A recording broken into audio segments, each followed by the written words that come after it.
Everyone, welcome back to my channel নক্সাস lifestyle. আমি আজকে office থেকে ফিরে ফ্রেশ ট্রেশ হয়ে রেডি হয়ে চলে এসেছি একটু সোদপুর। তোমরা দেখে বুঝতেই পারছো যে আমি সোদপুরের মার্কেট দিয়ে হেঁটে হেঁটে যাচ্ছি, যেটা ব্রিজের নিচের মার্কেট। তো কোথায় যাচ্ছি? যাব একটু শ্রীনিকেতনে। শ্রীনিকেতনে কোথায় যাচ্ছি চলো সবটাই তোমাদের সাথে আজকের এই ভিডিওতে শেয়ার করব। তো চলো যাওয়া যাক। আমি এসে গেছি শ্রীনিকেতন। তো আজকে আর ভেতরে ঢুকবো না শ্রীনিকেতনের, যাব আমি বনবিতানে। হ্যাঁ, বনবিতান নার্সারি। এটা হচ্ছে শ্রীনিকেতনের নিজস্ব নার্সারি। তোমরা অনেকেই জানো, আবার অনেকেই হয়তো জানো না যে শ্রীনিকেতনের নিজস্ব নার্সারি আছে, যেটা শ্রীনিকেতনের বাইরে, যেখানে ব্যাগগুলো আমরা রেখে ভেতরে ঢুকি। তো তার পাশেই যে নার্সারিটা, সেটাই শ্রীনিকেতনের বনবিতান নার্সারি। এখানে ভীষণ ভীষণ ভীষণ উন্নত মানের আউটডোর ইনডোর সমস্ত ধরনের গাছ পাওয়া যায়। তো আমি যেখানে থাকি সেখানে যেহেতু আউটডোর প্ল্যান্ট রাখা পসিবল না, তো সেজন্য আমি ইনডোর প্ল্যান্ট রাখার চেষ্টা করি। আমার এই গাছটা খুব পছন্দ হয়েছে। তো নাম আমাকে বলেছিল, আমি নাম বেমালুম ভুলে গেছি। তো আরও আমি দেখে নিচ্ছিলাম, এখানে বিভিন্ন ধরনের জবার চারা, টগরের চারা, ইভেন পদ্ম, স্থলপদ্ম, অনেক রকমের গাছ আছে। মানে যত ধরনের গাছ হয় একটা নার্সারিতে, সব ধরনের গাছ আছে। ওটা 100 টাকা, ওটা আছে 300 টাকা। ওই যে সাদা হলুদের মধ্যে যেটা, ওইটা 300।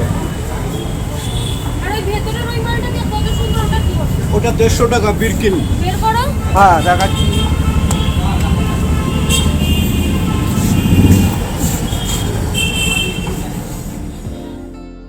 এখানে এই গাছটা আমার খুব পছন্দ হয়েছিল, তবে পাতাটা একটা পাতা ওখানে ড্যামেজ ছিল, বাট এটার আর যেগুলো সাইজ ছিল সবই ছোট ছোট ছিল, সেজন্য এটাই আমি অগত্যা নিয়ে নিলাম।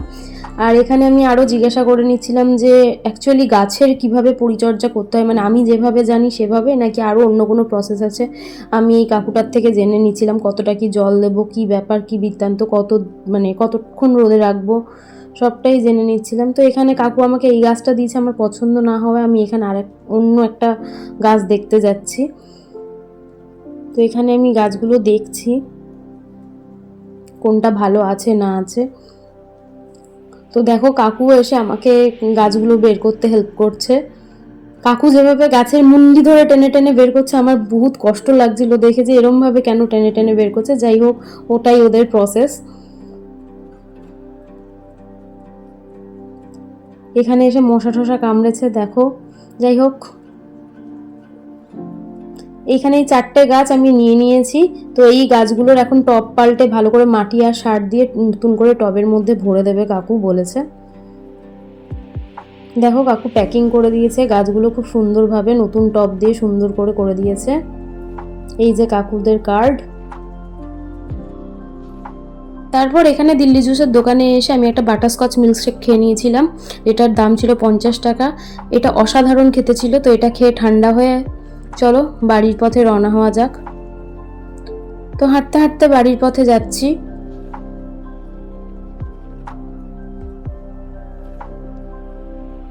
বাড়ি এসে যথাস্থানে গাছগুলোকে রেখেছি। দেখো কি সুন্দর লাগছে, বিশ্বাস করো প্রত্যেকটা গাছের নাম আমাকে বলেছিল, বাট আমি বেমালুম ভুলে গেছি, এত কঠিন কঠিন নাম। তো তোমরা জানলে জানিও। এই গাছটা আমার পছন্দের গাছ, এটাও বেশ ভালো লাগছে। তো তোমরা নামগুলো জানলে আমাকে প্লিজ কমেন্ট করে জানিও। তো আমি যে বাড়িতে থাকি সেখানে আমার আউটডোরে কোনো গাছ রাখার ব্যবস্থা নেই বা কোনো জায়গা নেই, সেজন্য আমি আউটডোরে কোনো গাছই রাখতে পারি না। সেজন্য আমি সবসময় ইনডোর প্ল্যান্টই কিনি। তো আজকেও তাই, আমি বেশিরভাগই 4টেই যে ইনডোর প্ল্যান্টই নিয়ে এসেছি আমি। তো রোববার দিন শুয়ে শুয়ে এত ল্যাদ খেয়েছি যে বিছানার চাদর পাল্টানো হয়নি। তো আজকে বাড়ি এসে দেখলাম অনেকটাই হাতে সময় আছে, তো সেজন্য বিছানার চাদরটাও পাল্টে নিলাম।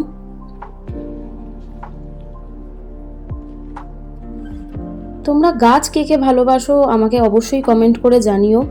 তো চেষ্টা করব আমি আরও গাছের কালেকশন দেখানো তোমাদেরকে।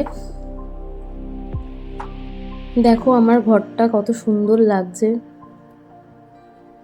কত পরিপূর্ণ লাগছে সব কিছু দিয়ে।